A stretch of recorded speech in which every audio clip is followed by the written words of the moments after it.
আসসালামু আলাইকুম, আপনারা সবাই কেমন আছেন? আলহামদুলিল্লাহ ভালো আছি। বৃষ্টি বাদল দিন মনটা অনেক ভালো। তো যাই হোক, আম শেষ হয়ে যাচ্ছে আর আমের কোনো রেসিপি হবে না তাও তো হয় না। তো আম দিয়ে তৈরি করে নেব আজকে মজার রেসিপি। আজকে আমি পাকা আমের তৈরি করব মিষ্টি রেসিপি। আপনারা অবশ্যই বুঝতে পেরেছেন, আমি আজকে লাচ্ছা সেমাই দিয়ে পাকা আম দিয়ে মিষ্টি তৈরি করব। চলুন তাহলে জেনে নিই কিভাবে তৈরি করব। খুবই মজার হবে কিন্তু অবশ্যই একটু মিস করবেন না। তো এই যে আমি এখানে লাচ্ছা সেমাই এবং আম নিয়ে নিয়েছি। আমটা আমি পিউরি করে নিয়ে নিয়েছি। এখন আমি ফুটন্ত গরম পানিতে একটা ছোট এলাচ দিয়ে একটু বলক ওঠা হয়ে এসছে। এখন আমি দিয়ে দিয়েছি যে লাচ্ছা সেমাইটা আমি বাটিতে রেখেছিলাম, সেই লাচ্ছা সেমাইটা আমি দিয়ে দিয়েছি। এখানে যে কোনো ব্র্যান্ডের লাচ্ছা সেমাই দেওয়া যাবে। দিয়ে এটা নাড়তে থাকতে হবে। যখন এটা শুকনো শুকনো হয়ে আসবে, সেমাইটা পানিটা টেনে নেবে, তখন আমি দিয়ে দিলাম লিকুইড দুধ। দুধটা দিয়ে আমি আবারও একইভাবে নাড়তে থাকবো। যখন দুধটাও টেনে নেবে, শুকনো শুকনো হয়ে আসবে, তখন আমি দিয়ে দেব আমের যে পিউরি করে রেখেছি আমি আগে, সে পিউরিটা আমি দিয়ে দিলাম। আর অবশ্যই চুলার হিটটা মিডিয়াম টু লো ফ্লেমে রাখতে হবে। হাই ফ্লেমে রাখলে তলা লেগে যাবে এবং কালারটা নষ্ট হয়ে যাবে। দিয়ে আমি একইভাবে নাড়তে থেকেছি।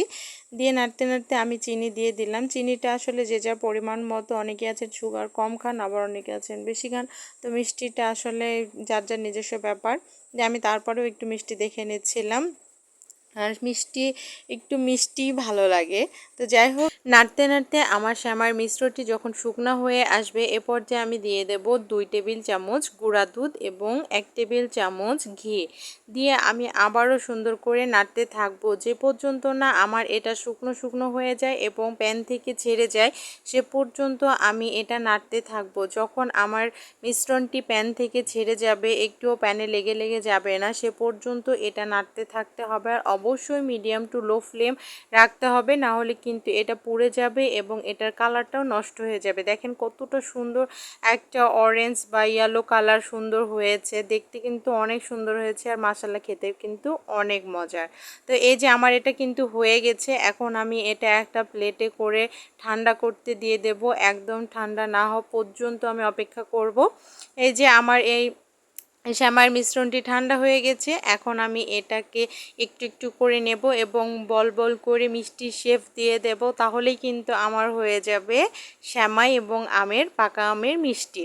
তো এই যে দেখতে পাচ্ছেন কত সুন্দর করে আমি চেপে চেপে মিষ্টি শেপ দিচ্ছি এবং একটু দেখা সৌন্দর্যের জন্য এবং ভালো লাগার জন্য দিয়ে দিচ্ছি আমি সেই লাচ্চা সেমাই একটু গুঁড়ো করে নিয়েছি এবং মিষ্টিটা একটু সেমাইয়ের মধ্যে গড়িয়ে নিয়েছি। এতে করে ডেকোরেশনটা অনেক সুন্দর হয়েছে আর দেখতেও অনেক সুন্দর হয়েছে। এভাবে আমি সব মিষ্টিগুলো বানিয়ে নিয়েছি আর টেবিলে রেখেছি। সবাই তো এত মজা করে খেয়েছে।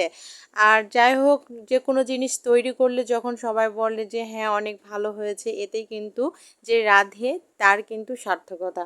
তো যাই হোক, অনেক ভালো হয়েছিল, আমার কাছেও অনেক ভালো লেগেছে। আশা করি আপনাদেরও অনেক ভালো লেগেছে পাকা আম দিয়ে এই লাচ্চা সেমাইয়ের মিষ্টিটা।